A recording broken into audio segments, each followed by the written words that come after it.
নমস্কার বন্ধুরা, আমি তুহিন। তুহিন রিভিউলজি চ্যানেলে আপনাদের প্রত্যেককে স্বাগত জানাই। এখন যেই বিষয়টা নিয়ে কথা বলবো সেটা হচ্ছে যে খাদানে শো পাওয়া নিয়ে যে সমস্যাটা হচ্ছে, এবং খাদান নয়, খাদানের পাশাপাশি যেই তিনটে বাংলা সিনেমা মুক্তি পেতে চলেছে 25শে ডিসেম্বর উইকেন্ডে, সেটা সন্তান হোক, 5 নম্বর স্বপ্নময় লেন হোক, বা চালচিত্র, এই যে এই চারটে বাংলা সিনেমা একসাথে ক্ল্যাশ করতে চলেছে 25শে ডিসেম্বর, এবং এই সিনেমাগুলোর শো পাওয়া নিয়ে যে সমস্যাটা হচ্ছে সেটা নিয়ে আলোচনা থাকবে, এবং বক্স অফিসে কে এগিয়ে থাকবে কে পিছিয়ে থাকবে সেটা নিয়ে একটা ছোট্ট আলোচনা থাকবে আমার এই ভিডিওতে। তা দেখুন, আমাদের মানে হোয়াটসঅ্যাপে একটা গ্রুপ আছে যেখানটায় আমরা মূলত যারা মুভি রিভিউ করি তারা ওখানটায় আছে। এবার তাদের সাথে আমাদের ওখানটা আলোচনা হচ্ছিল যে খাদান শো পাচ্ছে না, এবং বাদবাকি যে সিনেমাগুলো আছে সেগুলোকেও ভালো করে শো দেওয়া হচ্ছে না, সেগুলো নিয়ে টুকটাক আলোচনা করছিলাম আমরা গ্রুপে। না দেখুন, মেন যে ঘটনাটা আমার দেখতে হবে, যদি আমি হল মালিকের পার্সপেক্টিভ দিয়ে দেখি, হল মালিকের মানে দিকে না পুরোপুরি দোষ দেওয়া যায় না। আজকে যে শো পাচ্ছে না বা শো দিচ্ছে না হল মালিকরা, তার পিছনে অনেক হাজারটা কারণ আছে। আজকে দেখতে হবে পুষ্পা 2, যেটা এই 5 তারিখ রিলিজ করেছিল ডিসেম্বরের, সেই সিনেমাটা কিন্তু রমরমিও এখনো বিজনেস করে যাচ্ছে। এবং তার থেকেও বড় কথা হচ্ছে যে আলু অর্জুনের যে অ্যারেস্ট কেসটা হলো, যে স্ট্যাম্পিং ঘটনাটা ঘটেছিল তেলেঙ্গানাতে, এবার সেই জায়গায় দাঁড়িয়ে ওটার পর আরো ভালো করে গ্রো করেছে হিন্দি বেল্টের সিনেমাটা। এবং সব থেকে ভালো চলছে হচ্ছে আমাদের হিন্দি বেল্টে, কিন্তু তেলেগুতে কোনো রকমে ওই হিট ট্যাগটা হয়তো পেয়ে যেতে পারে, বা অ্যাভারেজ একটা ভার্ডিক্ট পেয়ে যেতে পারে। তামিলনাড়ু এবং কেরালাতে একটা ফ্লপ ভার্ডিক্ট আসার সম্ভাবনা সব থেকে বেশি, বিশেষ করে কেরালাতে। আর ওখানটায় উঠিয়ে নিয়েছে কর্ণাটকে নিজের যে টাকাটা, থিয়েটিক্যাল রাইটস যা বেঁচেছিল তার কিছুটা অংশ তুলে নিয়েছে, এখনো কিছুটা বাকি আছে। বাট হিন্দি বেলটা সব থেকে বেশি ভালো চলছে। এবার সেই জায়গায় দাঁড়িয়ে আমাদের বাংলায়, ওয়েস্ট বেঙ্গলে দেখতে হবে কোন সিনেমার ডমিনেন্স সব থেকে বেশি। আমাদের ওয়েস্ট বেঙ্গলে সব থেকে ডমিনেন্স যেই সিনেমাগুলোর বেশি সেটা হচ্ছে সাউথের সিনেমা এবং হিন্দি সিনেমা, এবং তার সাথে সাথে যদি হলিউডেতে কোনো যদি ভালো সিনেমা চলে আসে সেটার ডমিনেন্স কিন্তু চিরকাল রয়েছে। এবার বাংলায় বাংলা সিনেমার থেকে প্রাধান্য বেশি অন্যান্য রিজিওনাল ইন্ডাস্ট্রি সিনেমা বা হলিউডের সিনেমাকে প্রাধান্য দেওয়া হয় আমাদের ওয়েস্ট বেঙ্গলে, যেটা অন্যান্য স্টেটে হয় না, কিন্তু এটা আমাদের স্টেটে দেখা যায়। এবার সেই জায়গায় দাঁড়িয়ে হল মালিকের উপর একটা প্রেশারাইজড করে দেওয়া হয় যে তোমার এই ক্লজ, কিছু ক্লজ চাপিয়ে দেওয়া হয়।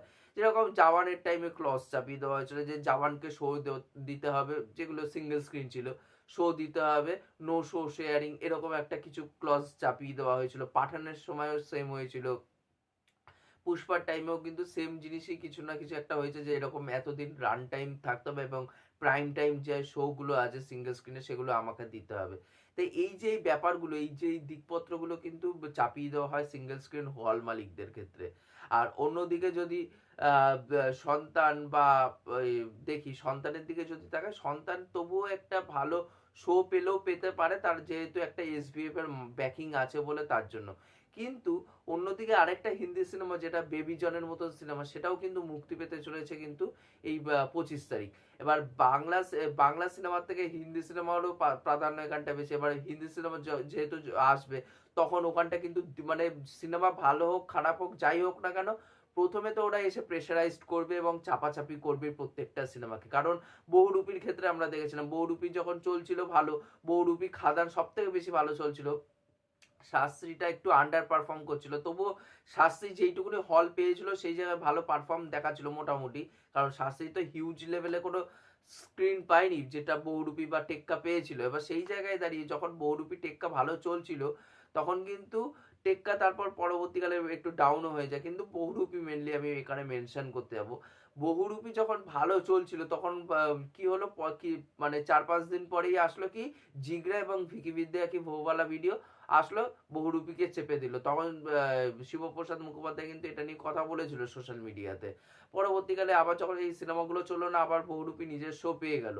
পরবর্তীকালে যদি আমরা অন্যদিকে তাকাই, তখন দিওয়ালির টাইমে যখন সিংঘাম এগেইন এবং ভুলভুলাইয়া 3 চললো, বহুরূপী ভালো চলা সত্ত্বেও পুজোর পরেও তখনও কিন্তু বহুরূপীকে চেপে দেওয়া হয়েছিল।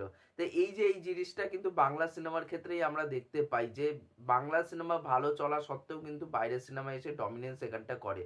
এবং হল মালিকদেরও আরেকটা পার্সপেক্টিভ আছে যে হল মালিকদের উপর এরকম চাপিয়ে দেওয়া হয়, ধরুন একটা বড় ব্যানার আছে যে ডিস্ট্রিবিউট করে, একটা বড় ডিস্ট্রিবিউটারের ব্যানার আছে, সে যখন একটা সিনেমা হিন্দি বা সাউথের সিনেমা যখন এখানে ডিস্ট্রিবিউট করছে, তখন হল মালিকরা এটা সত্য দিয়ে দেয়, তুমি যদি এই সিনেমাটা নাও তাহলে আরেকটা যেই সিনেমা আছে আমার যে বড় সিনেমা, সেটাকে কিন্তু আমি তখন তোমার হলে চালাবো, যদি না দাও আমার এই সিনেমাটাকে শো, তাহলে কিন্তু পরবর্তীকালে এই যে যেই বড় সিনেমাটা আসছে যেটা তোমাকে হিউজ একটা ইনকাম করে দেবে, তখন কিন্তু তুমি মানে তোমাকে এই শোটা দেওয়া হবে না, মানে এই সিনেমাটা। তা তখন হল মালিক দেখে কি যে একটা সিনেমা যখন নিতে হলে আরেকটা বড় সিনেমা যখন পেয়ে যাচ্ছে এবং সেই সিনেমার চাহিদা সব থেকে বেশি আমাদের এখানটায়, তখন তারা সেটা যে নিতেই চাইবে। যার ফলে কি হয়, তখন অনেক হল মালিক বাধ্য হয়ে রাজি হয়ে যায়, আবার অনেকে আপোষ করেও না। কিন্তু এটা হল মালিকদেরও দোষ না, কারণ দিনের শেষে তাদেরও ইনকাম করতে হয়, তাদেরও তো এটা একটা ব্যবসার প্রতিষ্ঠান, তারাও সেটা দেখতে এসছে। এবার সেই জায়গায় দাঁড়িয়ে দেব খাদানের জন্য সেটা একটা পোস্ট করে সবাইকে জানিয়েছে যে সবার কাছে ক্ষমা প্রার্থী, যে বলে যেটা সে বলেছিল সবাইকে যে বুক মাই শোতে অনলাইন টিকিট এখন থেকে কাটা স্টার্ট হয়ে গেছে, তা সেটা যখন হয়নি পরবর্তীকালে সোশ্যাল মিডিয়াতে এসে দেব ক্ষমা চেয়েছে। তো এটা দেবের ভালো দিক যে দেব বলছে যে আমি এখনো ফাইট করে যাচ্ছি শো পাওয়া নিয়ে। তো এটা আমাদের বাংলা সিনেমার ক্ষেত্রে হয়েই আসছে। আমি যখন কালকে পডকাস্ট হোক, দেবজ্যোতিদার ইউটিউব চ্যানেলে পডকাস্টটা আছে, আপনারা চাইলে দেখতে পারেন, ওখানে খুব ভালো মানে কথাবার্তা হয়েছে। আমি ছিলাম সিনেজ্ঞানীর থেকে, সৌভিকদা ছিল, প্রত্যয় ছিল লোকে কি ভাববে থেকে, এবং দেবজ্যোতিদার যে চ্যানেলটা আছে ওখান থেকে মুভি বাব দেবজ্যোতির চ্যানেলেই কিন্তু হয়েছিল। তা মুভি বাব দেবজ্যোতির চ্যানেলে হোক, বা আমি বোধহয় কালকেও একটা ভিডিওতে মেনশন করছিলাম, বা আজকে সকালে হলো, যে আমাদের ফার্স্ট প্রায়োরিটি বাংলা সিনেমাকে আগে দিতে হবে। যদি আমরা বাংলা সিনেমা দেখতে চাই তবুও কিছুটা হলেও শো দেবে পরবর্তীকালে, কারণ একটা তো বেবিজন আসবে, তখন একটা শো চাপাচাপি হবে, কিন্তু তবুও একটা কিন্তু দেওয়ার চান্স থাকবে, সে খাদান হোক, 5 নম্বর স্বপ্নমেয় লেন হোক, বা অন্যান্য যে দুটো বাংলা সিনেমা চালচিত্র বা সন্তান, তাদেরকে দেওয়ার কিন্তু একটা চিন্তা ভাবনা করবে হল মালিক, একটা ডিসেন্ট অ্যামাউন্ট শো কিন্তু দেওয়ার চেষ্টা করবে। আমরা যদি এই হালটা ছেড়ে দিই তাহলে কিন্তু এরকম পরবর্তীকালে আরো চাপাচাপি শুরু হবে, এখন তো তাও কম মাত্রায় হচ্ছে, তখন এর থেকেও বেশি মাত্রায় শুরু হয়ে যাবে। তো এই জিনিসগুলো রুখতে কিন্তু আমরাই পারি, আমরা দর্শক, আমাদের হাতেই সবকিছু আছে। তাই এটাই হচ্ছে মেন বক্তব্য এই বিষয় নিয়ে ছিল। কারণ দেখুন, খাদান হচ্ছে মেন, হচ্ছে খাদানের বাজেটটাও বেশি, তাকে রিকভারিও করতে হবে বেশিভাবে, কারণ বাদবাকি যেসব সিনেমা আছে তাদের বাজেটটা অনেকটাই কম, কিন্তু খাদানের বাজেটটা অনেকটাই বেশি। তাই খাদানকে ভালো বিজনেস একটা করতেই হবে এই সব সিনেমার থেকেও। তাহলে আমাদের হাতে যেই রাইটসটা আছে আমরা ওটা সঠিকভাবে কাজে লাগাতে পারি, এটাই আমাদের আপনাদের বলার ছিল। এবং নেক্সট যেই বিষয়টা নিয়ে কথা বলবো, যে চালচিত্র এবং 5 নম্বর স্বপ্নময় লেন, বা যদি সন্তানের মতন সিনেমা, বা এই খাদানের মতন সিনেমা নিয়ে যদি কথাবার্তা বলি, খাদানকে নিয়ে যদি প্রথমে কথা বলি, খাদানের দিকে কিন্তু পুরো গোটা ইন্ডাস্ট্রি তাকিয়ে আছে, তার একটাই কারণ, খাদান কিভাবে বক্স অফিসে চলে সেটাই হচ্ছে মেন ঘটনা। কারণ খাদান মিনিমাম হিট হতে গেলে 8 থেকে 9 কোটি টাকার ব্যবসা কিন্তু হতে হবে, কারণ একটা হিউজ টাকা কিন্তু লগ্নি করেছে দেব এখানটায়। এবার সেই জায়গায় দাঁড়িয়ে সেই জিনিসটা কিন্তু আমাদের দেখতে হবে। এবং কেউ জানেও না যে খাদান কিরকম চলবে কি চলবে না, কারণ কেউ এটা কেউই জানে না, কারণ সবাই কিন্তু এখন ওই ব্ল্যাঙ্ক হয়ে বসে আছে যে খাদানের অবস্থাকে সবাই দেখতে চাইছে। কারণ অন্যান্য যে সিনেমাগুলোর থেকে আছে, সব থেকে বেশি রিস্ক জোনে আছে কিন্তু খাদান, কারণ খাদানের সাথে মেনলি যে আমরা যে ন্যারেটিভটা বাংলায় চালাচ্ছি, যে খাদান ভার্সেস সন্তান, সেই ন্যারেটিভের থেকেও বেশি হচ্ছে এখানটা হওয়া উচিত ছিল যে খাদান ভার্সেস পুষ্পা, পুষ্পা খাদান ভার্সেস বেবিজন, কারণ এই দুটো সিনেমার থেকেই কিন্তু খাদান টক্করটা পেতে চলেছে, কারণ সন্তানেরও অডিয়েন্স ওভারল্যাপ করবে না, 5 নম্বর স্বপ্নময় লেনেরও ওভারল্যাপ করবে না, এবং চালচিত্রেরও যে অডিয়েন্সটা আছে সেটাও কিন্তু ওভারল্যাপ হবে না। এই ওভারল্যাপ হওয়ার বিষয়টা আছে হচ্ছে একমাত্র এই সরি বেবিজন এবং পুষ্পা 2, এই দুটো কিন্তু সব থেকে বেশি স্ট্রং কম্পিটিটর হতে চলেছে খাদানের জন্য। তাই দেখতে হবে যে খাদান কিরকম বক্স অফিসে চলে, কারণ খাদান সব থেকে রিস্ক জোনে আছে এবং খাদানের রিকভারিটা সব থেকে বেশি কিন্তু। এবার যদি পরবর্তী সিনেমা নিয়ে কথা বলি, সন্তানের ট্রেলারটা আমি ডিসেন্ট বলেছি, কিন্তু দেখতে হবে যে এই সিনেমাতে মুখ কে আছে। একমাত্র আছে হচ্ছে মিঠুন চক্রবর্তী, কারণ একটা জিনিস হচ্ছে যে মিঠুন চক্রবর্তী নামটাই বাঙালিদের কাছে এমন যে নাম শুনলেই কিন্তু প্রত্যেকটা ফ্যামিলি অডিয়েন্স বলি বা অন্যান্য যারা আছেন সাধারণ দর্শক, তারা কিন্তু রেজোনেট করতে পারে সেই মানে অভিনেতার সাথে, এবং সেই অভিনেতাকে কিন্তু প্রত্যেকটা বাঙালি কিন্তু খুব ভালোবাসে, বিশেষ করে আমাদের মা বাবার জেনারেশনে যারা আছে। এবার সেই জায়গায় দাঁড়িয়ে সন্তান কিন্তু একটা বেনিফিট হতে পারে, কারণ সন্তানের সাথে যে মেন টক্করটা হবে সেটা হচ্ছে 5 নম্বর স্বপ্নময় লেনের সিনেমাটার সাথে এবং চালচিত্রের সাথে। চালচিত্রের সাথেও ওভারল্যাপিং হবে না, কারণ মেনলি হবে হচ্ছে এই 5 নম্বর স্বপ্নময় লেনের সাথে। আবার অন্যদিকে কিন্তু আবার হিন্দিতে আরেকটা যেই সিনেমা নিয়ে কেউ কথা বলছে না, সেটা হচ্ছে বানভাস বলে একটা সিনেমা আসছে কিন্তু, যেটাও এই 20শে ডিসেম্বর মুক্তি পেতে চলেছে, যেখানটায় নানা পাটেকর এবং উৎকর্ষ শর্মা আছে, যেটারও কনসেপ্টটা কিন্তু সেম ফ্যামিলি ঘরানা, যে একজন বাবা তার ছেলে মেয়েকে ছোটবেলা থেকে ভালো করে ভালোবাসা দিয়ে বড় করেছে, পরবর্তীকালে বাবা যখন বয়স হয়েছে তাকে বেনারসের ঘাটে গিয়ে ছেড়ে দিয়ে আসে, তা উৎকর্ষ শর্মা ওখান থেকে উঠিয়ে নিয়ে গিয়ে তাকে তার বাড়িতে পৌঁছাবে এবং তার যোগ্য সম্মানটা পাইয়ে দেবে। তাই এই যে এই ঘটনাটা, এটাও কিন্তু ওই ফ্যামিলি ড্রামারই ঘটনা কিন্তু। সন্তানের সাথে কিন্তু 5 নম্বর স্বপ্নময় লেন এবং এদের এই বনবাস, এই দুটো সিনেমার সাথে কিন্তু টক্কর নিতে হবে, এবং বনবাস যদি একবার এখানটাও চলে যায় তখন কিন্তু এই দুটো সিনেমা আবার সাইড লাইন হয়ে যাওয়ার কিন্তু সম্ভাবনা আছে। কিন্তু তবুও সন্তান একটা বেনিফিশিয়াল জায়গায় আছে, তার একটা এখন সন্তানের ডিস্ট্রিবিউটর কিন্তু এসবিএফ এবং প্রডিউসারও এসবিএফ, কারণ এসবিএফ জানে কোথায় কিভাবে মার্কেটিং করতে হয়, কোথায় কোন সিনেমা পৌঁছে দিতে হয়, এটা কিন্তু এসবিএফ ভালো মতন জানে, কারণ তারা ডিস্ট্রিবিউটর প্রথমে ছিল, তারপর হচ্ছে এটা প্রডিউসার হয়েছে। তো এই জিনিসটাও কিন্তু হবে। সন্তান হচ্ছে একটুখানি উইন উইন জোনে আছে আমি বলবো, তবুও কিন্তু একটু বানবাসের থেকে একটু রিস্ক ফ্যাক্টর আছে, কিন্তু তবু কিছুটা হলো উইন উইন জোনে আছে, খাদানের মতো একদম রিস্ক জোনে কিন্তু নেই। অন্যদিকে যদি আমরা 5 নম্বর স্বপ্নময় লেন সিনেমাটা নিয়ে কথা বলি, 5 নম্বর স্বপ্নময় লেন সিনেমাটাও কিন্তু ওই ফ্যামিলি কেন্দ্রিকই সিনেমা, কারণ মানুষের সিনেমা এবং মানুষের সিনার যে বছরের প্রথমে যে সিনেমাটা এসে, এটা আমাদের গল্প, যেখানটা অপরাজিতা আড্ড এবং শাশ্বত চট্টোপাধ্যায় ছিল, ওটা কিন্তু এই বছরের মানে প্রথম হিট হয়েছে।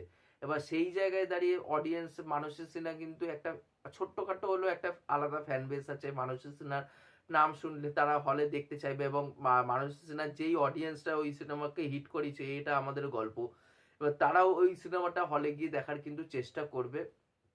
কিন্তু এরও কিন্তু টক্কর হচ্ছে সন্তান এবং বনবাস বলে এই দুটো সিনেমার থেকে কিন্তু টক্করটা হতে চলেছে।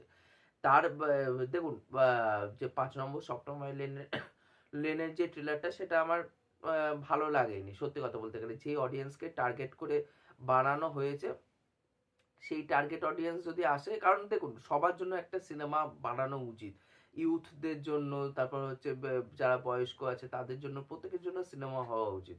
এবার আমি এটা কখনোই জাজ করতে পারি না যে আমার খারাপ লাগছে বলে সবার খারাপ লাগতেই হবে, এটা আমি কখনো জাজ করি না। কিন্তু যাই হোক, তারও কিন্তু একটা মানে যে হোল্ডিংটা হতে হবে, সে তাকেও কিন্তু স্ট্রং হতে হবে, কারণ অন্যদিকে কিন্তু বানবাসের মতন এবং সন্তানের মতন একটা ম্যামথ কিন্তু জায়েন্ট কিন্তু বসে আছে, কারণ প্রডিউসার এসবিএফ কিন্তু সন্তানের। এবার যেহেতু মানে 5 নম্বর স্বপ্নময় লেন এদের একটুখানি মানে ছোট্ট প্রডিউসার, যেহেতু তাদেরকে একটুখানি শো সংখ্যা হয়তো কম দেবে অন্যান্য সিনেমার তুলনায়। খাদান বা সন্তান যে লেভেলের শো পাবে, সেই লেভেলের শো হয়তো পাবে না, কিন্তু তার মধ্যেও তাকে ভালো কালেকশন করে কিন্তু বেরিয়ে যেতে হবে, নাহলে কিন্তু পরবর্তীকালে চাপ হতে পারে এই দুটো সিনেমার থেকে, একটা হিন্দি একটা বাংলা। কারণ এইগুলো কিন্তু বেবি জন, কারণ টার্গেট অডিয়েন্স 5 নম্বর স্বপ্নময় লেন বলি বা যদি এইটা যদি বলি বা সন্তান, এদের কিন্তু টার্গেট অডিয়েন্স কিন্তু এই খাদানের নয় বা বেবি জনের নয় বা পুষ্পাটুর নয়, এদের কিন্তু এই দুটো সিনেমাতেই মেন টার্গেট হতে হবে, এই টার্গেট অডিয়েন্স সন্তান আর হচ্ছে বনবাস। তা দেখার 5 নম্বর স্বপ্নময় লেন সেটাও একটা মোটামুটি সিচুয়েশনে আছে বলা যেতে পারে। এবং লাস্ট যে সিনেমাটা নিয়ে কথা বলবো সেটা হচ্ছে চালচিত্র, সেটাও কিন্তু একটা বলতে গেলে ডেঞ্জার জোনেই কিন্তু আছে, কারণ চালচিত্র যিনি পরিচালক প্রতিম ডি গুপ্ত, তিনি কিন্তু তার সিনেমা কিন্তু একটু অন্য টাইপের হয়, তিনি একটু শহর কেন্দ্রিকই সিনেমা করেন, মাল্টিপ্লেক্স কেন্দ্রিক। তার মাছের ঝোল সিনেমাটা বলি, বা তার আহারে মনের সিনেমার কথা বলি, বা সাহেব বিবি গোলাম সিনেমাটার কথা বলি, আমার ট্রেলারটা পার্সোনালি খুবই ভালো লেগেছে। এবার সে যেই সিনেমা নিয়ে আসে, থ্রিলার সিনেমা, এবার এই থ্রিলার সিনেমা যেহেতু এটার সার্টিফিকেটও অ্যাডাল্ট সার্টিফিকেট পেয়েছে, এ সার্টিফাইড হয়েছে, এবার তার টার্গেট অডিয়েন্স কিন্তু ইউথ হবে। আর ইউথের কিন্তু ফার্স্ট চয়েস থাকবে চালচিত্রের থেকেও বেশি একটা পুষ্পা টু, একটা খাদান, বা একটা যদি অন্যদিকে যদি বলি এই বেবিজনের মতন সিনেমা। কারণ পুষ্পা টুর আরেকটা জিনিস দেখতে হবে, পুষ্পা টু সিনেমাটা যখন মুক্তি পেয়েছিল হলে, তখন কিন্তু পুষ্পা টুর টিকিট প্রাইস হাই ছিল। অনেক অডিয়েন্স আছে তখন সেই টাইমে কিন্তু হলে দেখতে যায়নি, তারাও কিন্তু ভাবতে পারে, কারণ সিনেমা যত মানে পুরনো হয়, মানে অনেকদিন বক্স অফিসে রান হওয়ার পর কিন্তু সিনেমার টিকিটের প্রাইস অনেকটাই কমে আসে। তাই অনেক অডিয়েন্স এমন আছে যে পরবর্তীকালে তারা ভেবেছিল যে 25 ডিসেম্বরে এই ছুটিটায় তারা হয়তো পুষ্পা টু সিনেমাটা দেখতে হবে। এটাও কিন্তু একটা ফ্যাক্টর কিন্তু এই সিনেমার মধ্যে কাজ করবে, কিন্তু ফরেই কাজ করবে পুষ্পা টুর ক্ষেত্রে। আর অন্যদিকে তো এই সিনেমাটা তো আছে বেবিজনের মতন সিনেমা। এবার এই সিনেমাটাকেও কিন্তু একটা হোল্ড দেখাতে হবে, কিন্তু এই সিনেমাটা সব থেকেও মানে খাদানের খাদানের সমান সমান কিন্তু রিস্ক জোনে কিন্তু আছে। কারণ এটারও টার্গেট অডিয়েন্স ইউথ, আর ইউথের কাছে কিন্তু অনেক ভেরিয়েশন আছে এই টাইমে। এবং হলিউডের থেকে মুফাসা আছে, মুফাসা কিন্তু ভালো শো সংখ্যা কিন্তু পেয়ে গেছে মাল্টিপ্লেক্সের মধ্যে। এবার দেখার চালচিত্র সিনেমাটা তো আমার পার্সোনালি ট্রেলারটা খুবই ভালো লেগেছে, সিনেমাটা হয় কেমন, আর এই সিনেমাটার লোক সংখ্যাও হয় কেমন দেখার। কিন্তু আমি বলবো বাংলা সিনেমার মধ্যে দুটো ডেঞ্জার জোনে আছে, একটা হচ্ছে দেবের খাদান, অন্যদিকে চালচিত্র প্রতিমডি গুপ্তের। কারণ এই সিনেমার মধ্যে একটা হিউজ স্টার কাস্ট আছে, এবং ভালো ভালো স্টার কাস্টই কিন্তু নিয়েছে প্রতিমডি গুপ্ত, টোটা রায় চৌধুরী, অনির্বাণ চক্রবর্তী, শান্তনু মাহেশ্বরী, বাংলাদেশের থেকে অপূর্ব আছে, ভালো ভালো অভিনেতা অভিনেত্রীদের কিন্তু এই সিনেমার মধ্যে কাস্ট করা হয়েছে। এবার সেই জায়গার থেকে দেখার যে এই সিনেমাটা কেমন ওয়ার্ক করে। আর খাদান আর হচ্ছে এই চালচিত্র, এই দুটো ডেঞ্জার জোনে আছে। আর নেক্সট সন্তান এবং যে মানুষের সিনেমা 5 নম্বর স্বপ্ন মাইলেন। কারণ দেখুন সন্তান শো খেয়ে নেবে, সন্তান খাদান কিছুটা হলেও যেই কটা শো পাবে মানে হিন্দি সাউথকে দেওয়ার পর, সেই কটা শো কিন্তু সন্তান এবং খাদানের মধ্যে একটা সমানভাবে ভাগাভাগি হবে। তারপর যা শো বাঁচবে সেটা 5 নম্বর স্বপ্নময় লেন এবং তার সাথে সাথে কিন্তু এই চালচিত্র, এই দুটো সিনেমাকে কিন্তু দেওয়া হবে। এবার সেই জায়গায় দাঁড়িয়ে এবার সন্তান কিন্তু একটু উইন উইন জোনে আছে শো সংখ্যার থেকে। এবং সিনেমাটা যদি ভালো হয়ে যায়, দর্শকের সাথে কানেক্ট করে ফেলে একবার, এবং যেহেতু মিঠুন চক্রবর্তীর মতন একজন মানে ভেটারান স্টার আছে এই সিনেমার মধ্যে, ভেটারান সুপারস্টার, তাই সেই জায়গায় দাঁড়িয়েও কিন্তু একটা উইন উইন সিচুয়েশন কিন্তু এই সিনেমার মধ্যে আছে। 5 নম্বর স্বপ্নময় লেন আমি বলবো যে একটা ঠিকঠাক পজিশনে আছে, কারণ তার শো সংখ্যাটা অনেকটাই কম পাবে, তার মধ্যে তাকে খেলা দেখাতে হবে। তো দেখার এই সিনেমাগুলো হয় কেমন, এবং কোন সিনেমাটা কত নম্বর জায়গায় দখল করে থাকে কোন বাংলা সিনেমা, এটাই হচ্ছে দেখার। 20 ডিসেম্বর সব সিনেমাই বক্স অফিসে মুক্তি পেতে চলেছে। খাদানের তো মোটামুটি একটা শো সংখ্যা এখন থেকে দেখছি যে দেওয়া শুরু হয়ে গেছে বুক মাই শোতে। এবার দেখার কালকে সকাল হতে হতে কিরকম সিনারিও থাকে খাদানের এবং বাদবাকি সিনেমার। তাই এই ছিল আমার ওভারঅল বক্তব্য এই ভিডিওতে। আমার যে বক্তব্যগুলো আছে সেগুলো বিষয়ে আপনাদের কি বক্তব্য আছে সেটা অবশ্যই নিচে কমেন্ট করে জানাতে পারেন। আর এই ভিডিওটি ভালো লাগলে অবশ্যই লাইক শেয়ার সাবস্ক্রাইব করে পাশে থাকবেন, তাহলে মোটিভেশন পাবো নতুন নতুন ভিডিও বানানোর জন্য। এখনকার মতন টাটা, বাই।